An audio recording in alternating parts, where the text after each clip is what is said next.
कोई ले गया, कोई ले गया, कोई ले गया पतरी गरम पूरी, कोई ले गया, कोई ले गया पतरी गरम पूरी, कोई ले गया। दुल्हे के बहनी के नेवता दिहली, अइबो कैली खइबो कैली, चार चार पूरी चोरइबो कैली। कुत्ता जान हम डंडा उठौली, जोर जोर से चिल्लइबो कैली, कोई ले गया, कोई ले गया पतरी गरम पूरी, कोई ले गया, कोई ले गया पतरी गरम पूरी, कोई ले गया। दुल्हे के बुआ के नेवता दहली, अइबो कैली खइबो कैली, चार चार पूरी चोरइबो कैली।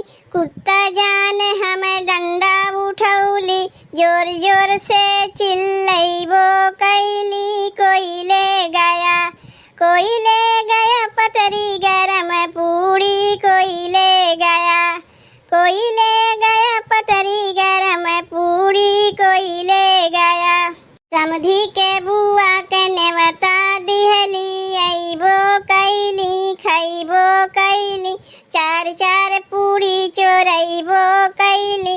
कुत्ता जान हम डंडा उठौली, जोर जोर से चिल्लइबो कैली, कोई ले गया, कोई ले गया पतरी गरम पूरी, कोई ले गया, कोई ले गया पतरी गरम पूरी, कोई ले गया।